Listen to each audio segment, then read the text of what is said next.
ಬೇಲೂರು ಶ್ರೀ ಚೆನ್ನಕೇಶವ ಸ್ವಾಮಿ ದೇಗುಲ ಹಿಂಭಾಗ ಇರುವ ಶುದ್ಧ ಕುಡಿಯುವ ನೀರಿನ ಘಟಕ ಕೆಟ್ಟು ನಿಂತು 2 ತಿಂಗಳಾಗಿದ್ದು ಕುಡಿಯುವ ನೀರಿಲ್ಲದೆ ಭಕ್ತರು ಹಾಗೂ ಪ್ರವಾಸಿಗರು ಬಿಸಿಲಿನ ತಾಪಕ್ಕೆ ಬಾಯಿ ಒಣಗಿ ದೇಗುಲ ಆಡಳಿತ ಮಂಡಳಿಗೆ ಹಿಡಿಶಾಪ ಹಾಕುತ್ತಿದ್ದಾರೆ.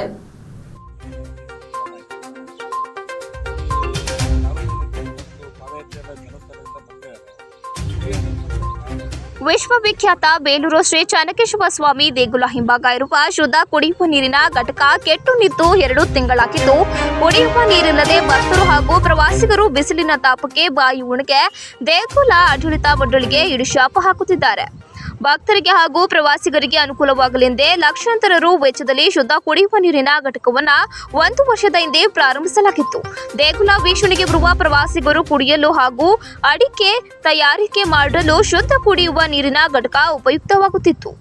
ಆಗಾಗ ಕೆಟ್ಟು ನಿಂತು ಮತ್ತೆ ರಿಪೇರಿಕೊಂಡು ಪ್ರವಾಸಿಗರಿಗೆ ನೀರು ದೊರಕುತ್ತಿತ್ತು. ಆದರೆ 2 ತಿಂಗಳ ಹಿಂದೆ ಕುಡಿಯುವ ನೀರಿನ ಘಟಕ ಸಂಪೂರ್ಣವಾಗಿ ತನ್ನ ಕಾರ್ಯವನ್ನು ಸ್ಥಗಿತಗೊಳಿಸಿದೆ. ಇದರಿಂದಾಗಿ ಪ್ರವಾಸಿಗರು, ಭಕ್ತರು ಹಾಗೂ ಸ್ಥಳೀಯ ನಿವಾಸಿಗಳು ಶುದ್ಧ ಕುಡಿಯುವ ನೀರಿಗಾಗಿ ಪರದಾಡುವ ಸ್ಥಿತಿ ನಿರ್ಮಾಣವಾಗಿದೆ. ಈ ಬಗ್ಗೆ ಹಳೆಬೀಡು ಬೇಲೂರು ಪ್ರಾಧಿಕಾರದ ಮಾಜಿ ಅಧ್ಯಕ್ಷ ಕೋಟೆ ಶ್ರೀನಿವಾಸ್ ಮಾತನಾಡಿ, ಧಾರ್ಮಿಕ ದತ್ತಿ ಇಲಾಖೆಯಿಂದ ಶುದ್ಧ ಕುಡಿಯುವ ನೀರಿನ ಘಟಕವನ್ನು ಕಳೆದ ವರ್ಷ ಪ್ರಾರಂಭಿಸಲಾಗಿತ್ತು.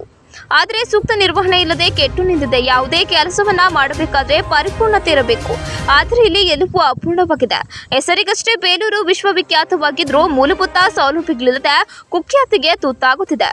ದೇಗುಲ ನೋಡಲು ಬರುವ ಪ್ರವಾಸಿಗರಿಗೆ ಕನಿಷ್ಠ ಶುದ್ಧ ಕುಡಿಯುವ ನೀರನ್ನು ಕೊಡಲು ವಿಫಲವಾಗಿರುವುದು ನಮ್ಮ ಜನಪ್ರತಿನಿಧಿಗಳ ಇಚ್ಛಾಶಕ್ತಿಯ ಕೊರತೆಯನ್ನ ತೋರಿಸುತ್ತಿದೆ ಎಂದು ಕಿಡಿಕಾರಿದರು. ತಾಲೂಕು ವಾಲ್ಮೀಕಿ ಸಂಘದ ಅಧ್ಯಕ್ಷ ಕುಮಾರ್ ನಾಯ್ಕ್ ಮಾತನಾಡಿ, ಕಳೆದ ವಾರ ಶಿವರಾತ್ರಿ ಹಬ್ಬದ ಪ್ರಯುಕ್ತ ಲಕ್ಷಾಂತರ ಭಕ್ತರು ಪಾದಯಾತ್ರೆ ಮೂಲಕ ಧರ್ಮಸ್ಥಳಕ್ಕೆ ತೆರಳಿದ್ರು. ಬಹುದೂರದ ಊರಿನಿಂದ ಬರುವ ಪಾದಯಾತ್ರಿಗಳು ವಿಶ್ರಾಂತಿ ಪಡೆಯಲು ಪ್ರಮುಖ ಕೇಂದ್ರ ಸ್ಥಾನವಾಗಿ ಬೇಲೂರು ದೇವಸ್ಥಾನ ಆವರಣ ಹಾಗೂ ಸುತ್ತಮುತ್ತಲಿನ ಪ್ರದೇಶಗಳನ್ನು ಹಲವಾರು ವರ್ಷಗಳಿಂದ ಬಳಸುತ್ತಿದ್ದಾರೆ. ಆದರೆ ಈ ಬಾರಿ ದೇಗುಲದ ಮುಂಭಾಗ ದಾಸೋಹ ಭವನದಲ್ಲಿರುವ ಕುಡಿಯುವ ನೀರಿನ ಘಟಕ ಹಾಗೂ ದೇಗುಲದ ಹಿಂಭಾಗದಲ್ಲಿರುವ ಕುಡಿಯುವ ನೀರಿನ ಘಟಕ ಕೆಟ್ಟು ನಿಂತ ಕಾರಣ ಕುಡಿಯುವ ನೀರಿಗಾಗಿ ಪರದಾಡುವ ದೃಶ್ಯ ಸಾಮಾನ್ಯವಾಗಿತ್ತು. ದೇಗುಲ ಮಂಡಳಿಯವರು ಪುಕ್ಕಟೆ ನೀರು ಕೊಡುವುದಿಲ್ಲ, 5 ರೂಪಾಯಿ ಕಾಯಿನ್ ಹಾಕಬೇಕು, ಹಣ ಕೊಟ್ಟರೂ ನೀರು ಸಿಗುತ್ತಿರುವುದು ನಿಜಕ್ಕೂ ಬೇಸರದ ವಿಷಯ ಎಂದರು.